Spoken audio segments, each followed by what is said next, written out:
Girls लोग एक और जो ये बीक होता है ना, गुस्सा, आजकल की लड़कियां ना बड़ी बिखिया जाती हैं, ऐसे देखेंगे ऐसे करते हैं, बताइए भगवान अगर कहीं ऐसे ही रह के छोड़ दिया तो दिक्कतें हो जाएगा।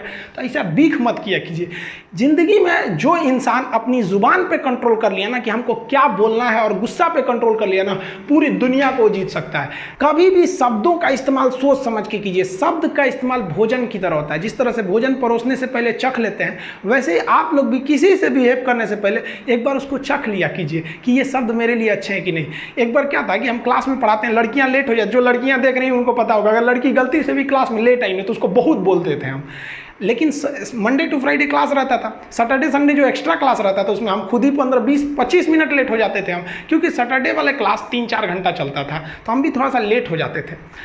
कोई लड़की बोलती नहीं थी। एक दिन एक लड़की बोली कि सर बताइए ना, हम लोग 10 मिनट लेट कर देते हैं, 5 मिनट लेट करते हैं, तो आप इतना बोलते हैं। आज आप इतना लेट आए हैं, लेकिन क्या करें, आपको तो बोलने वाला कोई है नहीं है। इनडायरेक्टली वो लड़की हमको बोलना ही चाहती थी कि आप क्यों लेट आ रहे हैं। लेकिन ज़रा सोचिए, अगर वही कहती कि हम लेट आते हैं तो बोलते हैं, आप लेट आएंगे तो कोई नहीं बोलेगा, क्या है, बात तो सेम है।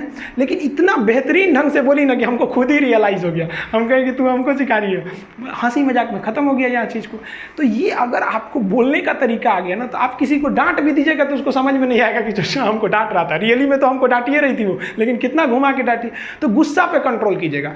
आप दुनिया में कभी किसी को खुश नहीं रख सकते हैं, और आप कितने बुलंदी पे चले जाएंगे ना, लोग आपको गाली देने वाले मिलेंगे ही। आप राष्ट्रपति से लेकर देखिए, आप नरेंद्र मोदी से तो बड़े नहीं ना है, प्रधानमंत्री, उनको भी आपको देखिएगा गाली देने वाले मिलेंगे सब। आपको हम अपना एग्जांपल देते हैं, हम इतना मेहनत से चाइना बॉर्डर पे क्या हो रहा है, कहाँ क्या हो रहा है, इतना बेहतरीन ढंग से आपको बता देते हैं कोई भी चीज़ को।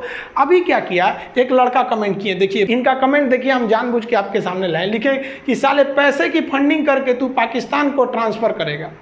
आप जरा देखिए, ये भाई साहब को मेरे लिए कुछ नहीं पता है। पटना में आज भी अगर किसी को ब्लड घट जाता है तो मेरे पास आता है, अनाथ बच्चों को हमारे पास भेज दिया जाता है। ये सब ये हमारे बारे में कुछ नहीं जानते हैं, ये अपनी मेंटेलिटी दर्शा रहे हैं यहाँ पर। अब एक नॉर्मल आदमी क्या रहेगा, या तो इसको भी गाली देगा या तो इसको ब्लॉक कर देगा। हम ना इसको गाली दिए ना इसे ब्लॉक कर दिए, इनको आराम से जवाब दिए कि भगवान ना करे बट लाइफ में आपको कभी मेरी हेल्प चाहिए हो तो बोलिएगा। आई एम इंडियन मुस्लिम, मुझे आपसे देशभक्ति की कोई सर्टिफिकेट नहीं चाहिए।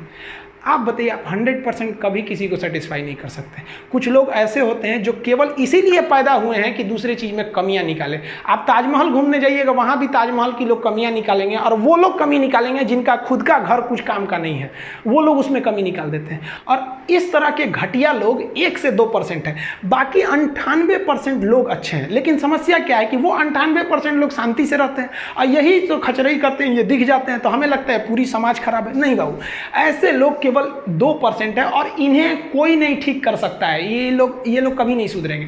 तो ये हम हर जगह मिलेंगे, गांव में मिलेंगे, शहर में भी मिलेंगे, हर रिलीजन्स में ऐसे मिलेंगे। तो आपको ना बात करने का तहजीब होना चाहिए। जिस दिन आपको अपनी बुराई सहने की आदत हो जाए, आपको तकलीफ सुनने की आदत हो जाए, जिस दिन आपको कोई गाली दे और आपको गुस्सा ना आ जाए, याद रखिएगा उस दिन आप बड़े हो गए हैं।